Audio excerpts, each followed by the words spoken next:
નમસ્કાર, હું પ્રવીણ. સીધો સવાલ, શું અધિકારી રાજમાં ધારાસભ્યોનું ઉપજતું નથી? આ કરેક્શન કરી દઈએ, આ શબ્દો મારા નથી.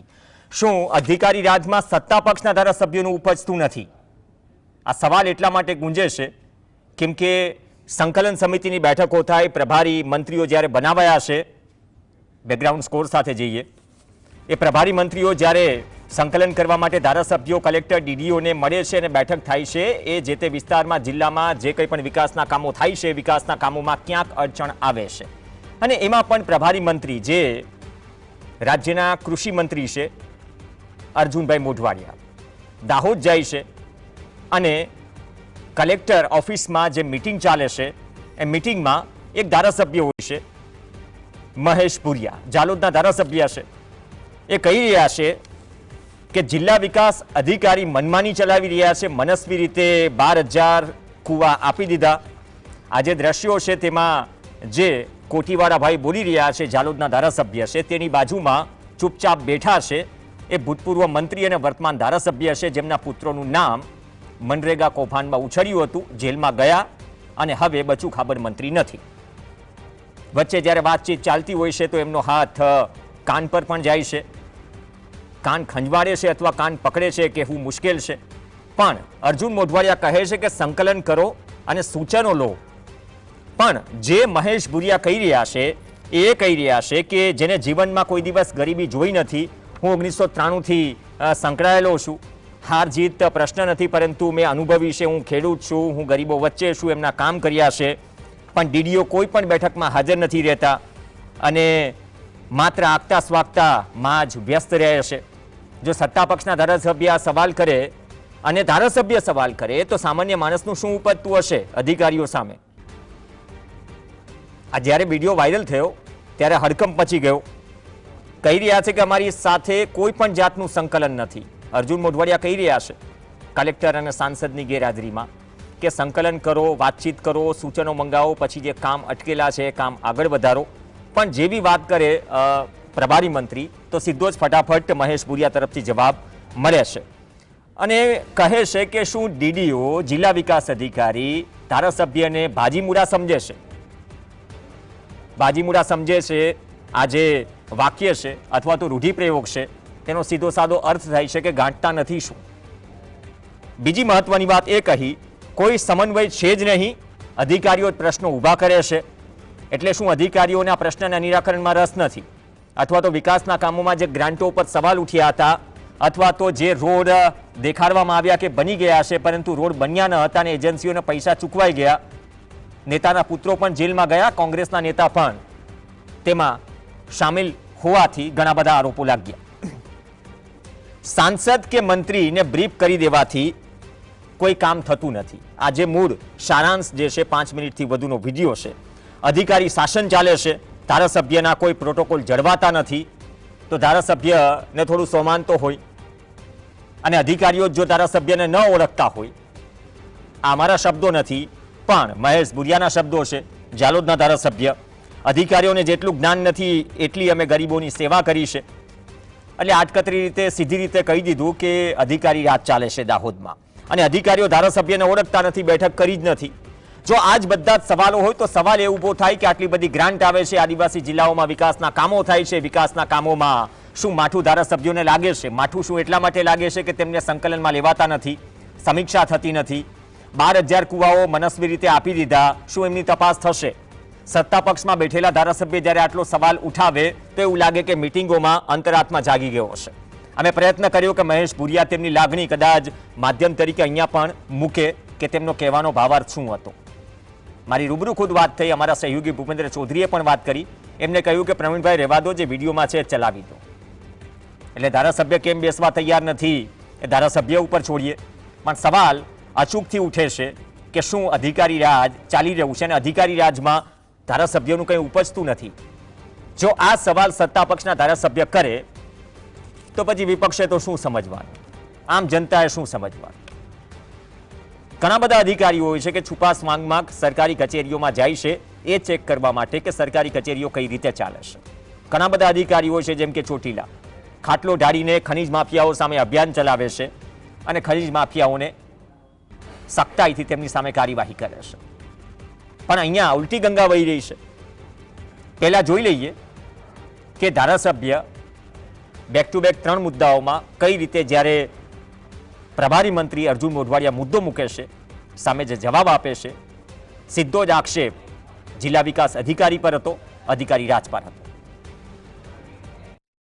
જિલ્લા વિકાસ અધિકારીની મનસ્વી રીતે 12,000 કુવા આપી દીધા. તો એ કુવા માટે અમે એને પાસે પ્રશ્ન કર્યો નથી. મોબાઈલ પાછા હમણાં 5,000 કુવા 1 મહિનામાં આપી દીધા. માત્ર ને માત્ર મહાત્મા ગાંધી રાષ્ટ્રીય રોજગાર યોજના અધિકારીએ એની ગુડબુકમાં, સરકારશ્રીની ગુડબુકમાં કામગીરીમાં હું પ્રથમ નંબરે છું. સારી કામગીરી. આ રીતે અબજો કરોડો રૂપિયા આપી દીધા અને એનજીઓ મારફત કામ કરે છે. આજે અમારો ગરીબ માણસ જેને ગરીબાઈ શું કે છે, જેના ઘરે ગરીબાઈ આવે એને ગરીબાઈની ખબર પડે, જેને ગરીબાઈ જીવનમાં દેખી નથી એને ગરીબાઈની શું ખબર પડે. પ્રભારી મંત્રી સાહેબને કીધું, પ્રભારી મંત્રી સાહેબ વાત કરો ટાઈમમાં થોડું પરિવર્તન છે થઈ ગયું. તો આનું કશું નથી. અને ડીડીઓ કોઈ મિટિંગમાં આવતો પણ નથી, ખાલી આવતા સાપ્તાહમાં રહે છે અને અમને કોઈ જાતનો સંકલન પણ નથી ધારાસભ્યનો. ધારાસભ્ય એટલે કઈ બાજુ મુલા સમજે છે? ધારાસભ્ય અમે પણ 3.5 લાખ પ્રજાના પ્રતિનિધિ છે. કશું નહીં સાહેબ, કશું સમન્વય બેઠક નથી થતી. નહીં, સંકલન વસ્તુ અલગ છે, કામનું રિવ્યુ બેઠક વસ્તુ અલગ છે. આયોજનના કામોનું વર્કિંગ, એની મેનેજમેન્ટ, એની ચર્ચા અને સમન્વય થવું જોઈએ. માન્ય કલેક્ટર સાહેબ, એ સમન્વય થતું નથી. માન્ય પ્રભારી સાહેબ એવું છે, અધિકારીઓને એવું છે, અધિકારી શાસન ચલાવે છે, ધારાસભ્યનો કોઈ પ્રોટોકોલ પણ ચલાવતા નથી. દરેક વિસ્તારનો રિવ્યુ લીધું, પહેલા એમની પાસેથી સૂચનો માંગી લ્યો કે શું કરવાનું છે. કારણ કે આપણે તો સામાન્ય રીતે એવું છે, ગ્રામ સભા નક્કી કરે પછી જ આપણે એનું કરતા હોઈએ છીએ. પ્રભારી સાહેબ અધિકારી ધારાસભ્ય કેટલા બોલાય તો વાત કરો, અમને હજી તો ઓળખતા નથી. ડીઆરડી નિયામક અમને અમારા દ્વારા હજી તો એક બેઠક નથી કરી. પ્રભારી સાહેબ પ્રશ્નો ઉભા થવાનું કારણ આ અધિકારી જ છે. અધિકારીને પદાધિકારીનો સમન્વય ન જળવાય તો દિન પ્રતિદિન પ્રશ્નો ઉભા થવાના છે. પ્રશ્ન હલ કરવાને બદલે અધિકારીઓ જ પ્રશ્નો ઉભા કરે. અધિકારીઓ ધારાસભ્યને ઓળખતા નથી. શું અધિકારીઓ ધારાસભ્યોને ભાજીમુડા સમજે છે? આજે દલીલ મૂકવામાં આવી છે પ્રભારી મંત્રી અર્જુન મોઢવાડિયા સામે. મહેશ ભુરિયા એ જોડાયા તો નથી, પણ સંજય નીનામા જોડાશે, જે યુથ કોંગ્રેસના પ્રમુખ છે દાહોદના. સંજય, મનરેગા, નરેગા, તેમાં કૌભાંડ, આ મુદ્દાઓ તો ઘણા બધા ગુંજ્યા, પણ આ 12,000 કુવાઓને લઈને કેમ સંજય નીનામા એટલા અકળાઈ ગયા કે સંકલન નથી, સમન્વય બેઠક જ કરી નથી, અધિકારીઓ ઓળખતા નથી, ડીડીઓ આગતા સ્વાગતામાં જ રહે છે? તો આ ઉકળાટ માત્ર એક ધારાસભ્યનો છે? આ છે સ્થિતિ શું? કેમ કે તેમની બાજુમાં ભૂતપૂર્વ મંત્રી બચુ ખાબડ પણ બેસેલા છે. તેમના બંને પુત્રો જેલમાં ગયા હતા મનરેગા કાંડમાં.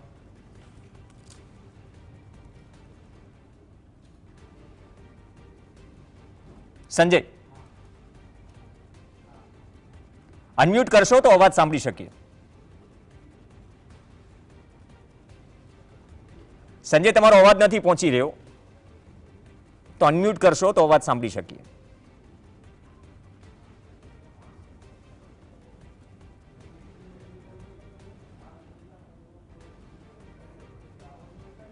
ચલો, ટેકનિકલ ટીમ અનમ્યુટ કરાવો તો અવાજ પહોંચે. ધારાસભ્યો તો નથી જોડાઈ રહ્યા, પણ આ ટેકનિકલ ખામી રોજે રોજ હોય છે.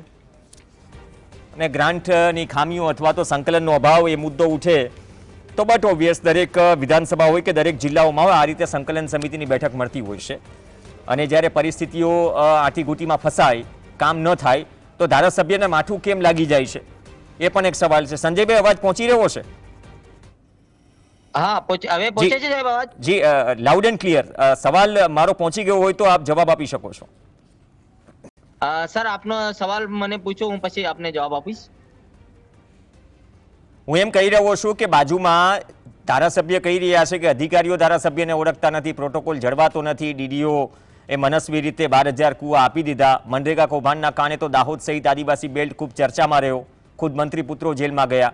તો આ ખરેખર છે શું? એક જ ધારાસભ્યની લાગણી છે કે જમીન પર થઈ શું રહ્યું છે? આ નારાજગીનું કારણ શું? હું આપને ખૂબ ખૂબ અભિનંદન પાઠવું છું કે મને આપને જીએસટીવી માં આપને ઇન્વાઇટ કર્યો, એ બદલ આપનો આભાર. સર, હું આપના માધ્યમથી કહેવા માંગુ છું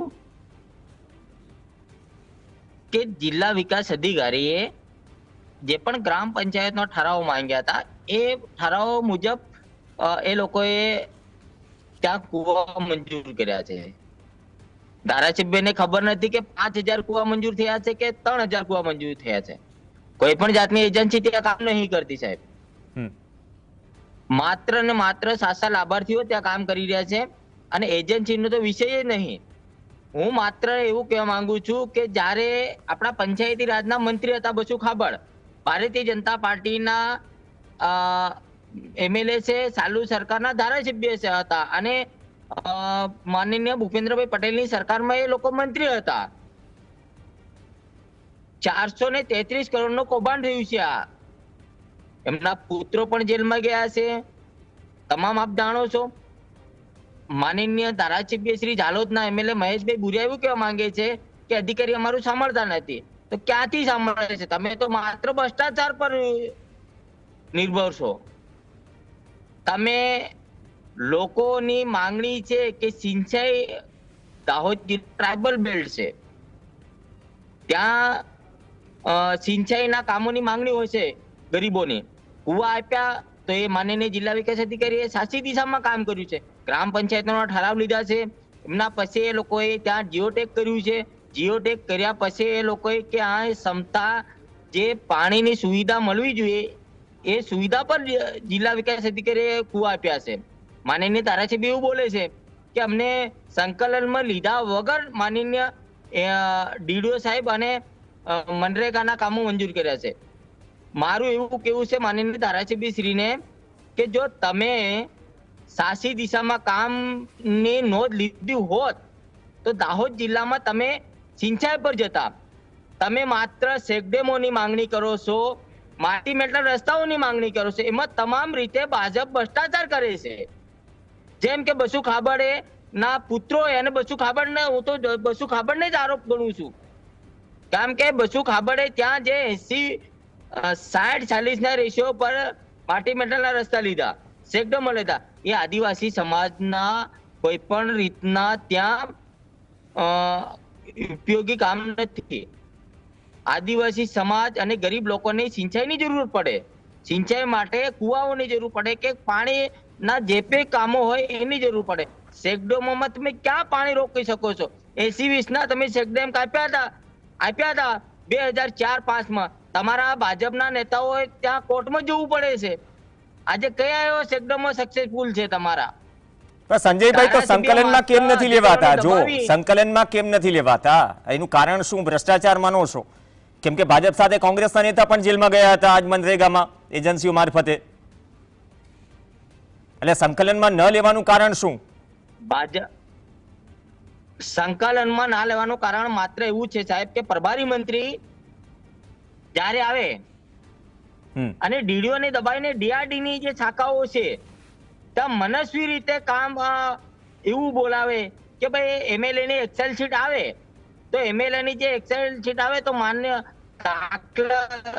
ઉદાહરણ તરીકે કે દાખલા તરીકે 5 કરોડના કામ માનો કે દાહોદ તાલુકામાં આપવાના હોય તો એમાં 75 લાખ રૂપિયા એમએલએ ના ભલામણના હોય છે. એની માનસિકતા માનનીય ભારતીય જનતા પાર્ટીના એમએલએ હોય કે સાંસદ હોય, આ લોકોનો રેશિયો સેટ હોય કે 75 લાખ રૂપિયા અમને મળે અને 25 લાખ રૂપિયા ગરીબ જનતાને મળે. બીજી વસ્તુ કે આપને જેમ કીધું કે કોંગ્રેસના નેતા પણ જેલમાં ગયા હતા, હીરાભાઈ જોઠવા ગયા હતા, જેને પણ કૌભાંડ કર્યું એમને પણ સજા ભોગવી છે અને કોંગ્રેસ પાર્ટીએ એમને નકાર્યા છે કે ભાઈ જે સાચી દિશામાં જે કામ થવું જોઈએ, એમની પણ એજન્સી હતી તો એમને પણ જેલ આપી છે. પણ એ કોંગ્રેસ પાર્ટીના નેતા હતા તો પણ અમે કોંગ્રેસ પાર્ટીએ એમનો વિરોધ કે સમર્થનમાં નથી આવ્યા. કેમ કે કોંગ્રેસ પાર્ટી સાચી દિશામાં કામ કરી રહી છે. એ જ રીતે ભારતીય જનતા પાર્ટીની સરકારમાં ભારતીય જનતા પાર્ટીની સરકારના મંત્રી પંચાયતી રાજના મંત્રીના પુત્રો કૌભાંડ કરે છે. હા, એ તો એના જેલમાં તો ગયા જ ને, શું કહેવું જેલમાં સાહેબ? ગયા જ એ બંને મંત્રીઓ, અને પૂર્વ મંત્રી બાજુમાં પણ બેઠા છે. તો સવાલ એટલો માત્ર છે એમ કહીએ કે ખરેખર શું અધિકારીઓ આદિવાસી બેલ્ટમાં અથવા તો દાહોદમાં પ્રજાના વિકાસના કામો કરી રહ્યા છે, અથવા તો મનરેગા કૌભાંડ જે બહાર આવ્યું એના કારણે શું સંકલનમાં નથી લેવાતા ધારાસભ્યોને? કારણ કે અર્જુન મોઢવાડિયાએ તો કહ્યું કે સૂચનો લઈ લો, ધારાસભ્યો સંકલનમાં લો. સંકલનની વાતમાં હું સહેમત છું સાહેબ. હું માનું છું કે ધારાસભ્ય માત્ર કૌભાંડ કરવા માટે અધિકારીઓને દબાવે છે. તમે તમારા મંત્રીએ કૌભાંડ કર્યું ત્યારે તમે અધિકારીઓ ક્યાં, તમે ધારાસભ્ય ક્યાં હતા? તમે આવું તો નહીં કીધું ડીડીઓ સાહેબને કે કલેક્ટર સાહેબને કે આ કૌભાંડ થયું છે, તો આની તટસ્થ તપાસ જોઈએ એવો કયો ધારાસભ્ય દાહોદ જિલ્લાનો બોલ્યો? કયો ધારાસભ્ય કે કયો મંત્રી કે જે સંસદ સભ્ય બોલ્યો કે તમે આમાં બંધ કર્યું છે તો આમાં સાચી તપાસ થઈ જોઈએ? કોઈ મીડિયામાં આવ્યો તો તમારો એમએલએ કે કોઈ બી હોય? નહીં સંજયભાઈ, એમાં પાછા પ્રક્રિયામાં અધિકારીઓ પણ હોય છે ને. ઓન પેપર બિલ પાસ થઈ જાય છે, બરાબર છે, એ જમીન સ્તર ઉપર જોવા જાય છે કે નહીં, કે કામ થયા છે કે નહીં. જે કંઈ પણ થયું કે રસ્તા બન્યા નહોતા અને બિલ ચૂકવાઈ ગયા, તો આ બધા જ એક પ્રક્રિયાનો ભાગ હોય છે. આ બધા જ ગ્રાન્ટની, વિકાસની ગ્રાન્ટો જે ફાળવાય છે, કામ થાય છે, ડીડીઓથી લઈને કલેક્ટરથી લઈને એની દેખરેખ હેઠળ જ હોય છે. આ પ્રક્રિયામાં ખાતું ક્યાં પડે છે? માનનીય, જો અધિકારીની જાણ બહાર હોત તો મંત્રીશ્રીના પુત્રો જેલમાં જતા. સાચું તેવું કૌભાંડ એ લોકોએ કર્યું જ છે ને. કૌભાંડ થયું એટલા માટે એમના પુત્ર જેલમાં ગયા ને. એ ભારતીય જનતા પાર્ટીના ચાલુ સરકારના મંત્રી હતા, પંચાયતી રાજના. તો આ લોકો જેલમાં ગયા ને. અધિકારી જો એફઆઈઆર ના કરાવી હોત, મહેશ ભુરિયા હમણાં એવું બોલે છે કે અધિકારીઓના લીધે પ્રશ્ન ઉભા થાય છે. મારું એવું કેવું છે કે જો અધિકારીઓએ એફઆઈઆર ના કરી હોત તો માનીને મંત્રી સાહેબના પુત્રો જેલમાં જતા. નહીં, ગંભીર સવાલ છે. તમે વિપક્ષ તરીકે વાત મૂકો છો, ધન્યવાદ સંજયભાઈ. અધિકારી પોતે સવાલ કરે છે, ભૂતકાળમાં મંત્રીના પુત્રો જેલમાં ગયા છે, પણ સવાલ એ છે કે અધિકારીઓ ધારાસભ્યને ઓળખતા નથી. શું ભાજી મૂળા સમજો છો? એક ધારાસભ્ય સત્તા પક્ષના આવી વાત કરે અને અધિકારીઓ જ પ્રશ્નો ઊભા કરે છે.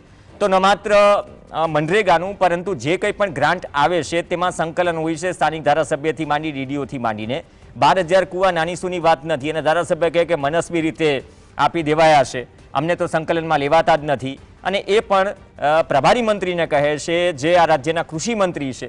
કલેક્ટર પણ બેઠા છે, કલેક્ટર ઓફિસમાં બેઠક ચાલી રહી છે. તો આ શું મજાક થઈ રહ્યો હશે?